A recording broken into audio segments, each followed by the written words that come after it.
In 1943, book review editor Alan Barth of the New Republic wrote, "News is only the first rough draft of history. It takes time and context to really understand the events of our day. In the age of information saturation and the 24/7 news cycle, stories come at us at the speed of light and are often dead wrong. However, when is the last time you ever heard of a retraction or correction from a news source? And how trustworthy are our news sources? Even if you trust your news source, the old adage of, if it bleeds, it leads, still holds true. The more lurid and sensational a story, the more time and attention a topic gets. Often, the context is lacking. Then, throw in politics, and it becomes hard to know what to believe. Well, now it is your turn to try your hand at becoming an informed citizen. My name is Don Frazier, and I have been a history professor at an American university for more than 25 years. The longer I've been at it, the more convinced I've become that college students could use a little historical education to make sense of the world they are inheriting. That's why we are doing this show, to investigate historical trends.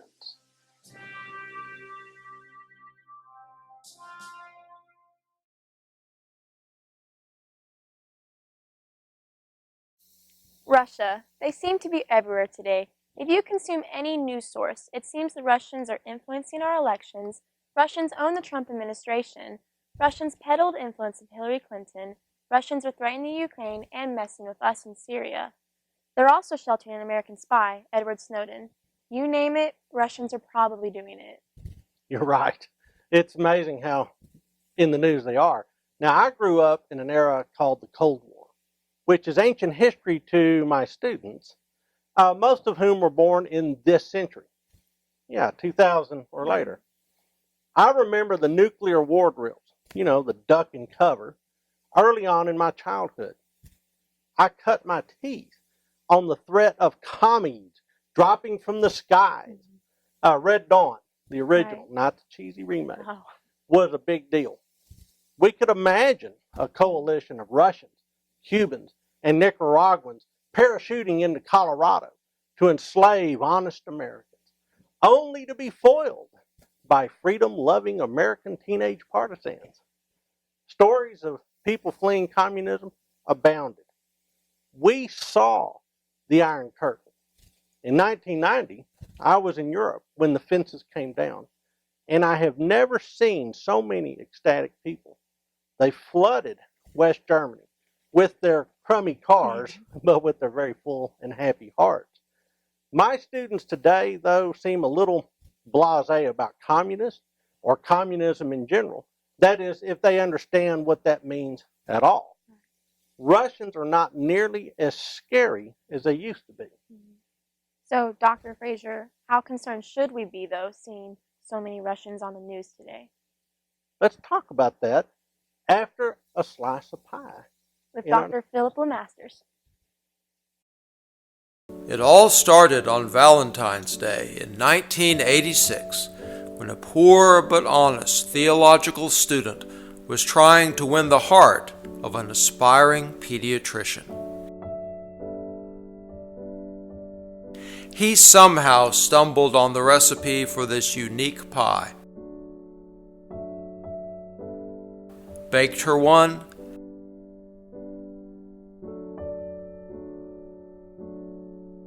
and the rest is history.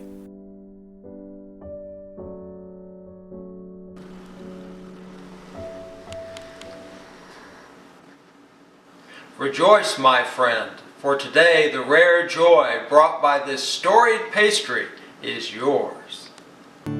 Pie Masters, your favorite kind of pie. Let's talk about Russia, the historical background of Russia, give some context. And the question is the Russian threat a bear or merely a bugbear? Okay. You even know what a bugbear is? Yeah, I'm just gonna nod my head. Well, bugbear is essentially like the boogeyman. Oh, okay. So, are the Russians So boogeymen not or really a are they, threat. bears? All Right. right. Well, let's talk about what makes them so scary. Mhm. Geographically, by territory, Russia is the largest nation on Earth. That's 6.6 million square miles versus 3.8 million square miles in the U.S. So not quite twice as large, but big chunk of dirt. Yet the U.S. has more than twice as many people. That's 327 million people versus 143 million Russians. That's 86 Americans per square mile versus 21 Russians in their country per square mile. So taken as a whole, there is a lot of Russia in Russia, but not many Russians in Russia. As you would think from looking at the map, you'd think, wow, that's bound to be lots of folks there. It's not. Now, why is that? It's because it's cold. The vast majority of Russia lays farther north than the U.S.-Canadian border. And even the southernmost Russian territory is on the same latitude as New England. So it's still cold. Yeah, it's way on up there. Right. Russia is also geographically rather monotonous, with vast bands of climate zones and vegetation. From the Arctic to the south stretches a vast forest of pines, spruce, and fir trees, studded with several vast mountain ranges. In the west, there are hardwood forests that stretch into Eastern Europe.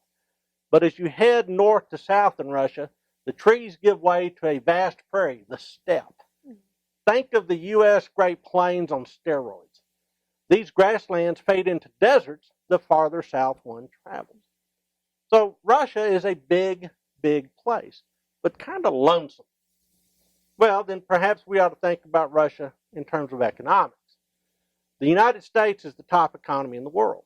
The Russian Federation is ranked number 12th in the world, behind places like South Korea and Canada. For instance, if Texas was a nation all by itself, it would come in at number 10, and Russia would fall to rank number 13. Okay. So there's not a whole lot of economic vitality there, at least not given the size of the country. It's pretty remarkable. But let's take a look at Russian history, if you don't mind. In order to understand Russia, I've broken it into several sort of chunks, easily digestible chunks, because we're talking about a vast amount of time that Russia's been around. Now, most Russians claim 862 as the year that Russia emerges from, the shadows of time, and it's a coalition of Swedish Varangians and Slavic tribes. You ever heard of a Varangian? No, never. What's that? Yeah, well, I always thought that they were choirs. I've always heard of a Varangian choir, but actually Varangians are Swedish Vikings. Okay. And so the Swedes started cruising down the rivers that run generally from the north to the south in Russia. I mean, you go from the Baltic, you go all the way up to the headwaters, you portage over a little bit, hit the major Russian river systems, and then you've got clear passage all the way to the Black Sea and the Caspian. And so these Swedish adventurers start trading with the local Slavic tribes, and the next thing you know, they're being called the Rus, or the Reds, which red seems to be a recurring theme with the Russians. It does. So anyhow, that's how they get started. But, Russia's in a rough neighborhood. I mean, to the east, you have the Mongols, and to the west, you have all sorts of emerging European nation states. And so Russia was always having to face east and west while trying to establish trade routes that went north to south. And it was just rough. And you had heroes that arose, like Alexander Nevsky. Alexander Nevsky actually drove back a coalition of Poles and Teutonic Knights. We'd call them Germans today. But ultimately, the Mongols come and they destroy what was known as Kievan Russia, and they kill half the population. So despite the best efforts of the toughest Russians, sooner or later they get overrun. And I think that leaves a mark. Well, finally, this formative period starts to fade into a second period that I've called the growth of the empire. Okay, the growth of the empire basically is once the Russians recover from their fights with the Mongols. The successor nations are called the Tatars or the Tatars. This sort of having a constant foe creates this impetus towards empire, and it's not a straight line. I mean, it's pretty jagged, and they build a lot of forts. And you know what Russian is for castle or a fortified town? What is it? Kremlin. Oh, like that city? Well, that's or the the phrase? center of government. Yeah, the center of my. Yeah, everybody says, well, the Kremlin this, the Kremlin that. Well, all that means is the fortified citadel of the town. Right. And so the idea of having to have fortified citadels comes from living in a rough neighborhood. All right, so finally you get into the early 1600s with the ascension of Mikhail Romanov. And he will be the first of a 300-plus year dynasty, the Romanov dynasty. But it's during this time period, essentially just after the rise of Mikhail Romanov, that you have a number of Ivans that have shown up before and after, and then you have Peter the Great, then you have Catherine the Great, one of your favorite Russian sovereigns. All right, and so you have all these great Russian sovereigns. These are all strong leaders that end up putting Russia into place as a power that runs from Europe in the east all the way to the Pacific. But what Peter the Great and Catherine, my favorite. Yes, she's actually German. She marries into all that stuff. But what they do is they lean Russia toward the west. And Russia takes a lot of their culture from Western Europe. I mean, things like ballet. Some of the great composers, study in Western Europe. So that is really the high European culture period of Russia. All right. During the Napoleonic Wars, there's a little tune that's written called the 1812 Overture. Are you familiar with it? I probably am. Dun-dun-dun-dun-dun-dun-dun. Everyone. Yeah. Well, all that has to do with Napoleon invading Russia. Okay. Russia, with its large army, is essentially the savior of Europe versus Napoleon. And so that's kind of where they are by 1815. They're on top of the heap in Europe, and everybody's going, yay, we love Russians. And then the Russians respond by saying, great, everybody loves Russia. We're going to stay just like we are forever. And they become extraordinarily, they become stagnant. Like closed off. They don't want any sort of liberal ideas coming in, any sort of liberalization, which is starting to spring up all over Western Europe. Right. All right. So they like the old status quo because they're on top of the heap. Well, the problem is they remain stagnated while the rest of Europe takes off. And so really the next phase in Russian history is stagnation. And they remain backwards. They remain undeveloped. Again, Russia's full of miles and miles of miles, or kilometers and kilometers of kilometers and kilometers. But there's a lot of wide open spaces that's just hard to develop. And as a result, they are extraordinarily heavily agrarian. Well, their agrarian pursuits are built on the back of serfs. Are you familiar with a serf? It's like the feudal system? It is. It's like the feudal system. Right. And essentially it's akin to slavery. So the one thing the Russians do during this period of stagnation is they free the serfs. The serfs used to be tied to landed estates. And now all of a sudden they're free to come and go. That's 1 out of 4 Russians is held in a state of serfdom. So that is also an influence that keeps Russia stagnant. So it's this backdrop that really leads us into the next period of Russian history, which is, of course, the rise of the Soviets. Because Russia is backwards and because Russia is stagnant economically, it still has a big army, but how effective that army is always in question. The Turks fought it to a standstill. The French and British fought it to a standstill in the Crimean War. The Japanese fought it to a standstill in the Russo-Japanese War. So while they've got lots of troops, they don't seem to be very effective. And this is still under the Romanovs? Yeah, at this is all point? during the Romanovs. Right. And then essentially people start looking around saying, there's got to be a better way. Mm-hmm. And the Romanovs are saying it's our way or the highway. And so the highway shows up. And the highway in this case, is the Soviet. Vladimir Lenin. Mm-hmm. And so Lenin shows up, leads the way to the communist revolution, communist takeover, and the rise of the Soviet Union. Well, the Soviet Union is what we tend to focus on. Mm-hmm. We forget about the last 1,800 years, and we get right into what's going on with the 20th century. And it makes sense because the Russians are our allies during World War I. Right. But when the revolution occurs, the Western allies actually invade Russia. You know that there's been U.S. troops? I had no idea in Russia. Yeah, actually, the U.S. in the troops, World War I era? Yeah, right after World War I, we sent 2 expeditions, one through Murmansk and one through from the Pacific. Okay. So U.S. combat forces have been deployed to Russia. Yeah, I had no idea. Yeah, a lot of people don't realize that. Now, at the end of the day, we don't stop the communist takeover. And Russia emerges as a communist nation. Right. The problem is, communism is not exactly what they impose on Russia. No. What they actually impose is just good old-fashioned totalitarianism.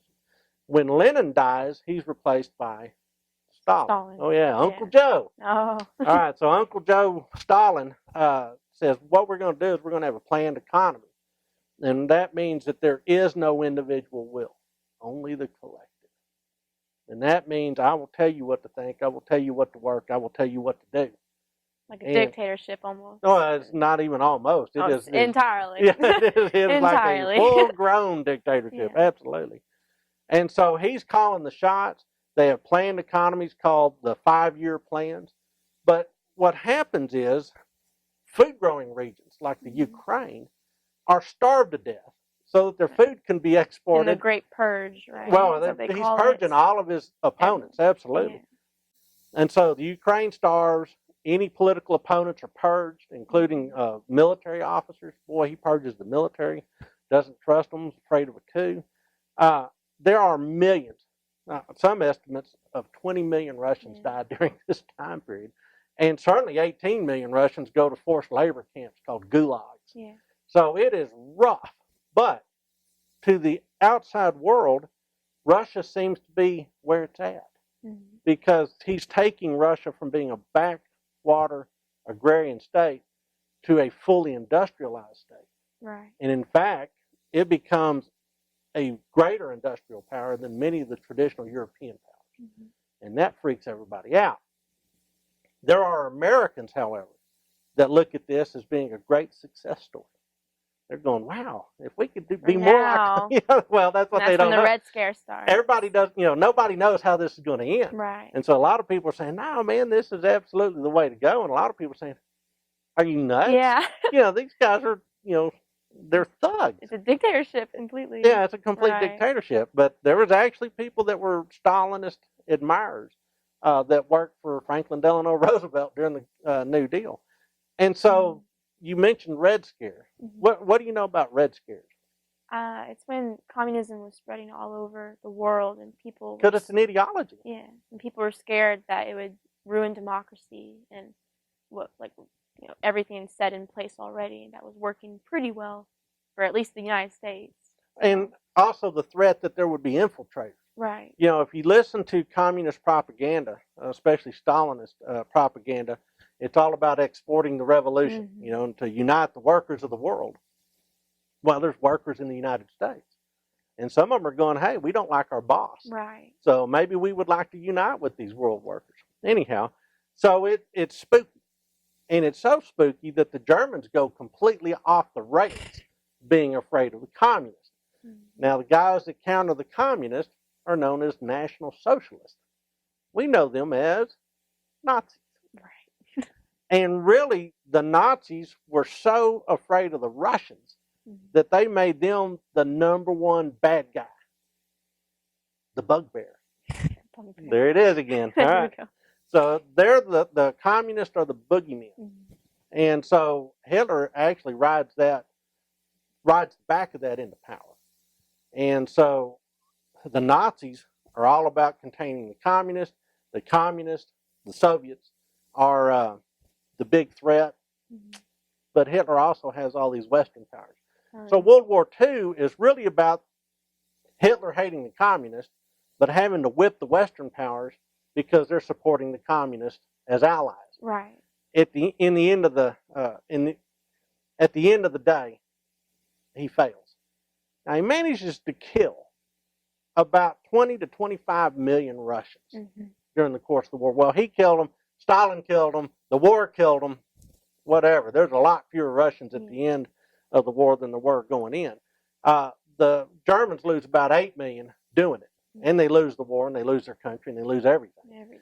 But what the Russians do after that is they move in and start influencing Eastern Europe. They essentially export the revolution, which then seems to confirm everybody's worst fears about the Russians. Right. So then you get some really spooky Red Scare. Have you ever heard of a guy named Joseph McCarthy? Yes, McCarthyism. Yeah. Yeah. What about him? Well, he was a politician in America, and he was pretty much on a witch hunt for all communists, right? He was convinced they were everywhere. Right. What turns out, in many cases, he was exactly right. I mean, there were a lot of communist or communist sympathizers within the United States, in the entertainment industry, even in the CIA and halls of government. And one of the things that really upset everybody was that World War II ends with the United States being the sole possessor of nuclear weapons. And then all of a sudden, the Russians get it, courtesy of Americans. Two things on that. The Americans used nukes and didn't tell the Russians, so how's that make them feel? Just wrong, and they're going to be angry, of course. Yeah, and maybe they don't trust us. What are these Americans up to? Are we next? Exactly. And then the idea that Russia needed nukes so that the United States was not the sole possessor of nukes actually had a lot of sympathy within the United States. Why do you think that is? They had sympathy that we gave them nukes? Yeah, I mean, there's people that believe that the United States should export nuclear technology, that other countries should have the bomb. Yeah, I think it's people didn't want to be the sole possessor and be the one deciding when to use it. Or I wasn't alive then, of course, but maybe people just didn't trust just us, and they felt more people should be involved in that situation and decision. And be able to push back. Right. Yeah, I mean, because we're not all the way on that side of the world. We're here, Well, maybe the United States isn't all the way good or all the way evil. Right. But sometimes if you're the only guys that have the ability to drop a nuclear weapon, sometimes you may be tempted to do it. Exactly. Even when you shouldn't. All right, so that was kind of the debate then. McCarthy saying people are commies, other people saying McCarthy's a crank, and he was a crank. He was a very difficult personality, I understand. But the Russians became the big bad guys in the Cold War. They had nuclear weapons, and they had an ideology. And not only that, it was a godless ideology. Yeah. Communism was anti-God. And it was really to break the back of the Russian Orthodox Church, but they believed that the state was God. So now all of a sudden you've got a bad guy that jangles American nerves at several levels. They're anti-God, they're anti-capitalism, they're anti-democracy, they're anti-everything. It's just anti-American. Yeah, just anti-American. Everything we stand for, they're against. All right. And so they are very, very scary. Then when they get the capacity to do space travel, the space race, all of a sudden they can hit us. They put missiles in Cuba. They can hit us. I mean, all of a sudden we used to have a moat called the Pacific and the Atlantic, and now all of a sudden we don't have a moat. So spooky. Ultimately, though, the Soviets can't keep up with us, and we spin them out of the Cold War. And by the 1990s, they collapse. Right. Soviet Union finally collapses, and it's replaced by the Russian Federation. That spawns 15 new countries. Oh, all around Russia. Oh, yeah. The Stans, like the Ukraine. Yeah, the Baltic states. Kazakhstan. Yeah. Who cares it stand? Where is it stand? Yeah, all the those stands. places, all those little countries. Yeah, all the stands. And so all of a sudden the world has changed. And it used to be Red Star Russian, White Star U.S. You know, we had NATO formed to counter the Russian threat. The Russians formed the Warsaw Pact to counter the NATO threat. Now, all of a sudden, it's anybody's guess on what the world is going to be like, and the U.S. is the sole superpower. That means Russia's lost relevance. Right. And so the United States kind of does what it does during the 1990s, and the Russians were on food stamps. In essence, there's subsidies going in to keep Russia solvent. I mean, it gets that bad at one point. But then we have the rise of Vladimir Putin. Yes. You like Vladimir Putin. I do. You think he's cute. No. In kind of a Russian way, yeah. In a Russian He's all way. bare-chested and stuff, yeah. And so Vladimir Putin is essentially trying to get Russia back onto the world stage. Okay. Well, he does not like Secretary of State Hillary Clinton. Right. I know that. Does not like her. She's had this goofy reset with Russia, and put this reset button. It looked like the Office Depot, reset button. Today in Geneva, a meeting between Hillary Clinton and the Russian Foreign Minister Lavrov, their first big get-together. She presented him a gift, which was supposed to be a reset button, but the State Department got it a little bit wrong. Let's watch. I wanted to present you, which represents what President Obama and Vice President Biden and I have been saying, and that is, we want to reset our relationship. And so we will do it together.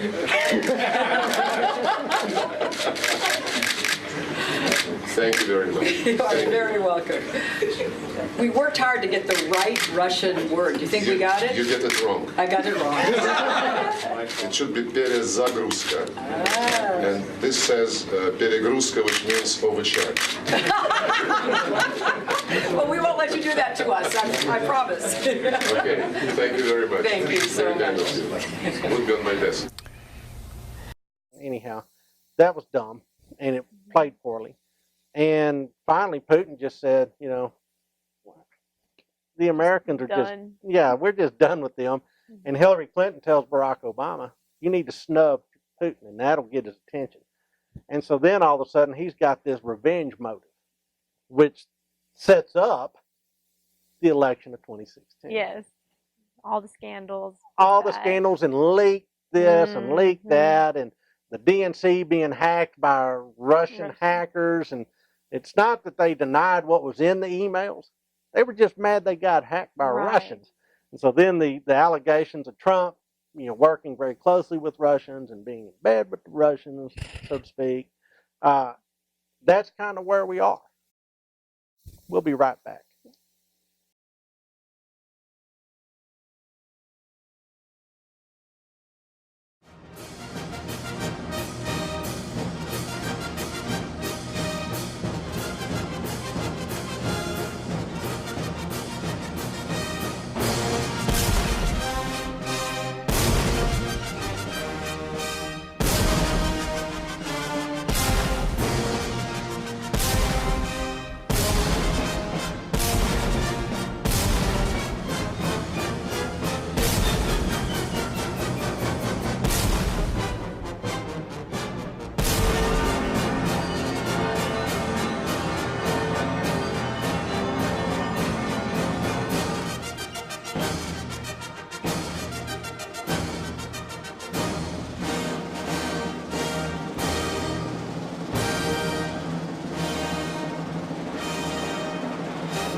All right, so great history starts with good questions.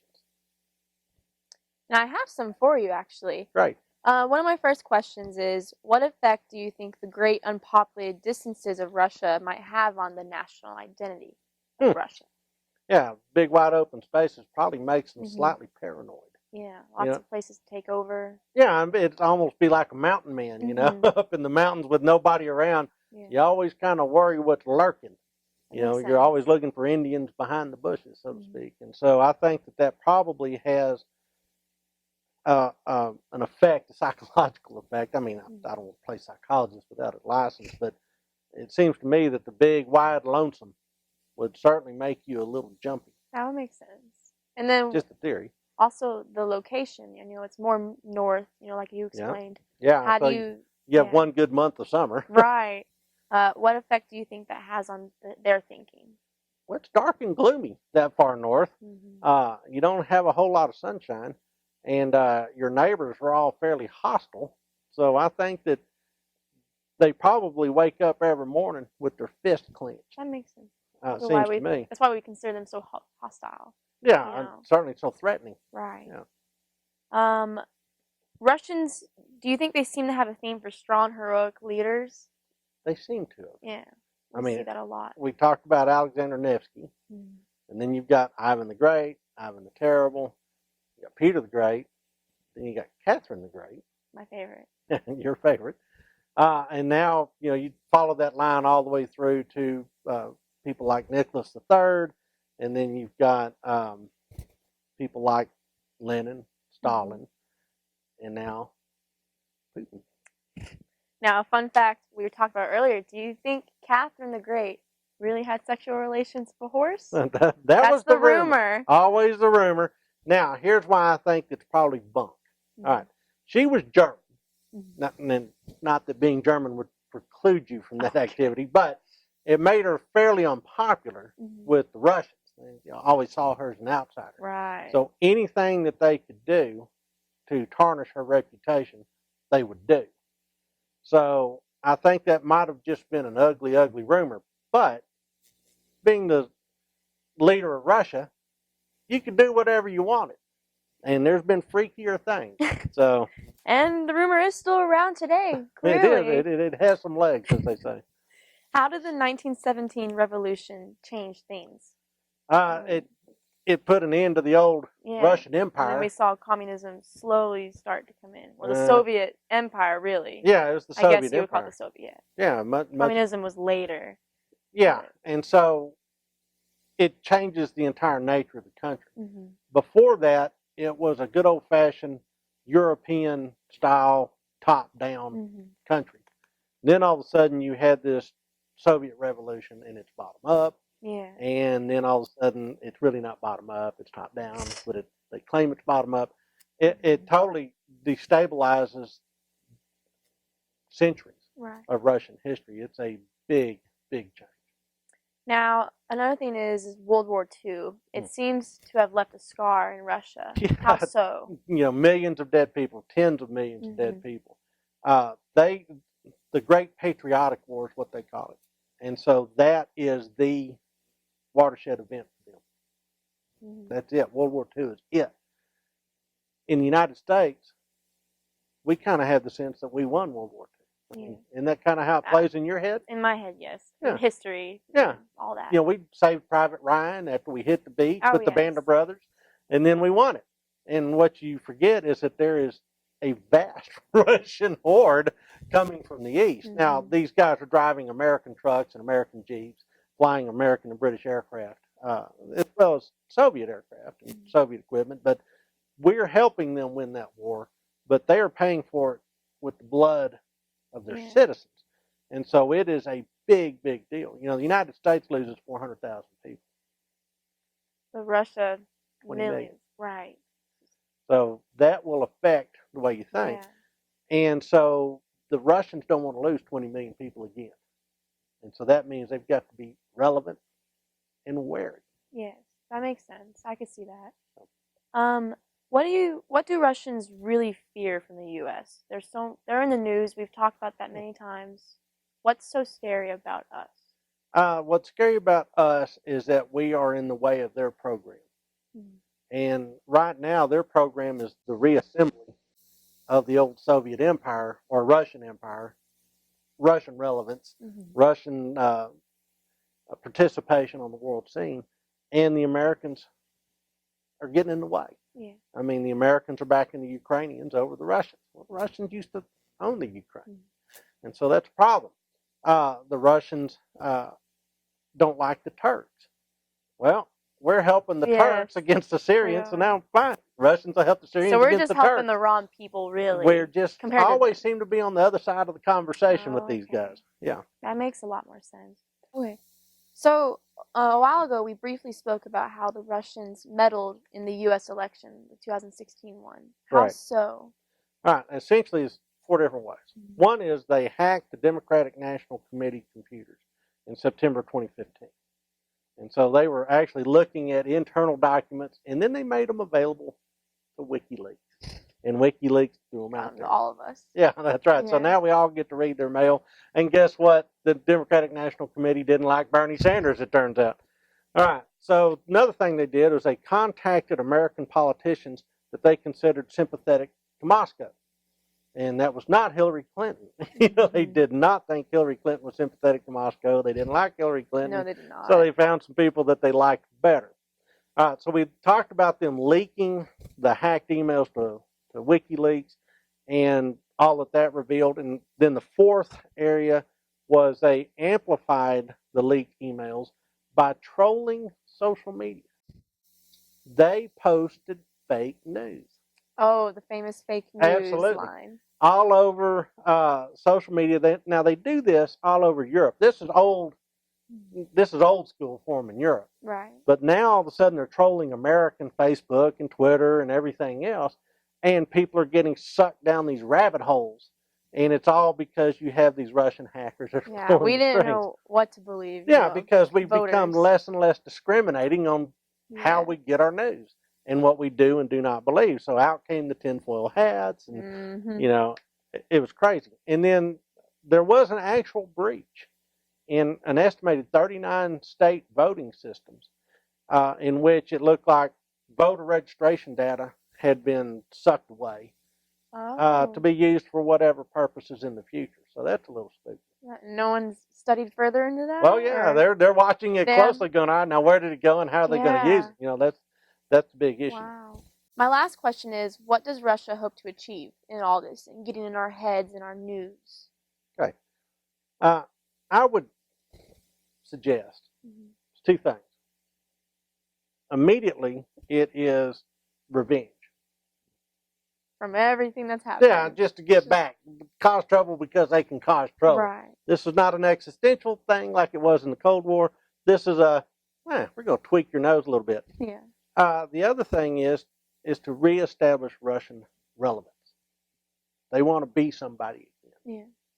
That's what I see it as a lot, in my opinion, from what I've been seeing in the news and the elections. They just keep getting bigger and bigger. And I keep hearing their name. Of course, they're a country, but they've got their hand up in the classroom and they never get called on. It seems like that. Yeah. May very well be. All right, so we've got some questions that have come in through our social media feeds. Right. In the next segment. We'll be right back.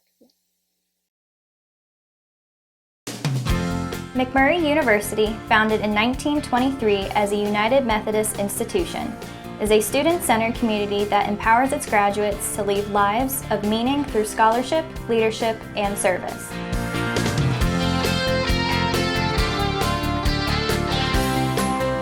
I made up a lot of friends with the OLs and incoming freshmen, and I was told to join a lot of clubs and activities, which I did, and it's made it so amazing.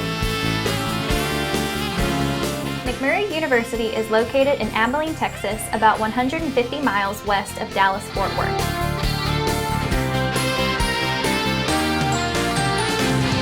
McMurry University has over 10,000 alumni living all over the United States, as well as in 11 different countries. With over 1,200 students, McMurry offers over 40 clubs and organizations and 19 NCAA intercollegiate sports. McMurry University offers over 45 academic majors, including 10 pre-professional programs with a 13-to-1 student-to-faculty ratio. My McMurry experience has really allowed me to branch out and learn leadership qualities, as well as pursue an education. The 52-acre campus located in the heart of Abilene offers opportunities to explore the beautiful West Texas area.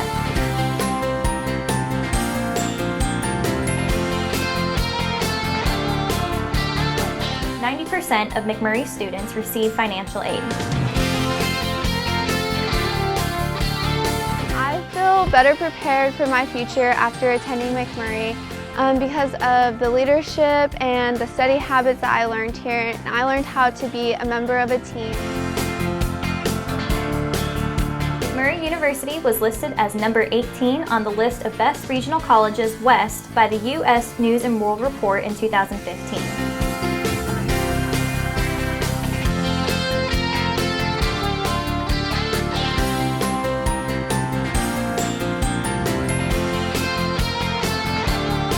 I chose McMurray University because when I came to McMurray, everyone here was so inviting and welcomed me and let me know that no matter what, someone was always going to be there for you, whether it be a professor, a new friend, faculty member, no matter what, there's always going to be someone to talk to and have by your side. For more information, visit admissions.mcm.edu or call 325-793-4700.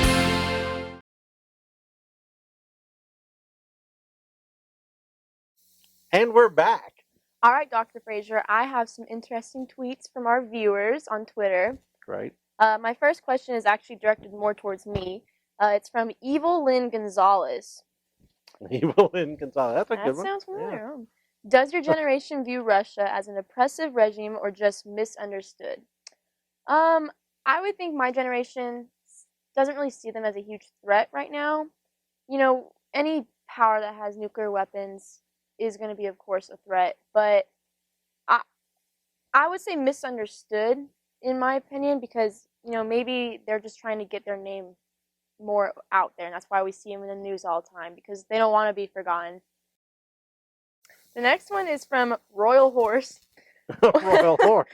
What advantages, if any, does Russia currently have with regards to world influence or leadership?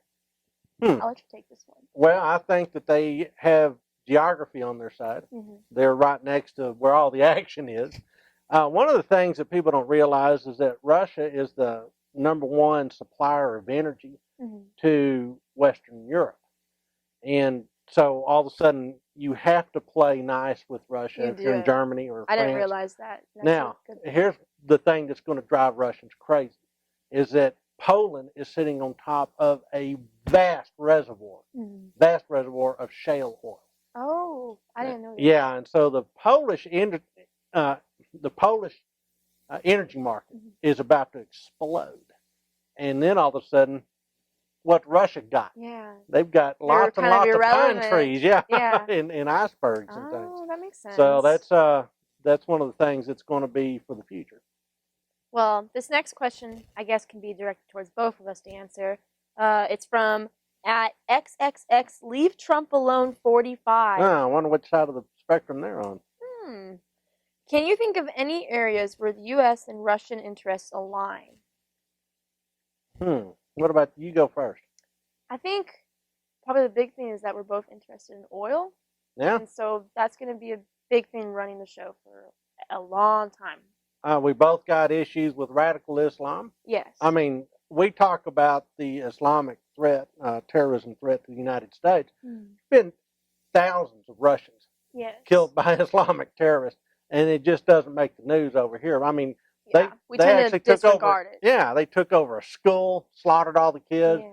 They've blown up trains and subways, and I mean, and they're right next door. I mean, it's just a walk over to Russia from some of these really bad places. And so we've got that in common. Demographics are running against us. The northern hemisphere is, especially Europe and North America, is not replicating its population like the southern hemisphere is. So there's a lot of things that we have in common. Climate is going to be a big issue. You know, we all get to live by that. Space exploration. We've done some pretty marvelous things. Yeah, I mean, we've been cooperating in space to very good effect. Right. So, I mean, it's not like we're all bad guys. No. Our next question is from Oligarchy Malarkey. That's my favorite one. The Russians were communists, so what is so bad about communism, and why did it freak us out so badly? Primarily because it was pointed out as an ideology. Yeah. I mean, this was a new religion. And communism has killed millions and millions and millions of people worldwide. It's really about totalitarianism being wrapped in kind of an intellectual envelope of Marxism, but it's really just good old-fashioned totalitarian And I would brutality. I'll fully agree to all of that. Yeah. Our next question is from Reindeer in Spain. Why did communism fail in Russia? Because it was unsustainable. Right. You know, communism is built upon the idea of a surplus of resources, and they just never could get that formula worked out. So it collapsed, and it got outspent, too. Yeah, yes. By the U.S. Mm-hmm. And then our last question is from @mainly by the plane. Why is the bear the national symbol of Russia? You know that? It's because I actually don't remember. It was British cartoonists, yeah, I think. Yeah. I think that caricatures. Yeah, they everybody was looking for some sort of symbol when they were depicting them in the 19th century, and I think they came up with that brings on our bear joke from earlier, right? Yeah. Yes. And so, essentially, you know, the bear was supposed to be sort of like Baloo, you know, from Jungle Book, but the Russian liked it because it got teeth and they fangs. took it the ferocious way. Yeah, claws. So, yeah. Okay. So there you go. All right. Well, this has been an entertaining show, to say the least. Thank you. We've had everything from Catherine the Great to Lenin and Stalin, but hopefully we've provided some sort of context for today's conversations about Russia and whether or not they're colluding with the Trump administration and meddling in American affairs. But for Historical Trends, I'm Don Frazier. And I'm Allie Denham. Thanks for watching.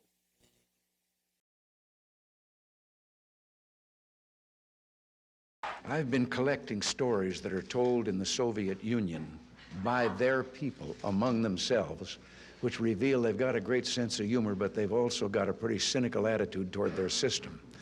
And I told this one, Bill, you'll have to hear it again. I told it in the car. I didn't tell this one to Gorbachev. You know, there's a 10-year delay in the Soviet Union of delivery of an automobile. And only 1 out of 7 families in the Soviet Union own automobiles. There's a 10-year wait. And you go through quite a process when you're ready to buy, and then you put up the money in advance. And this happened to a fella, and this is their story that they tell, this joke, that this man, he laid down his money, and then the fella that was in charge said to him, okay, come back in 10 years and get your car. And he said, morning or afternoon?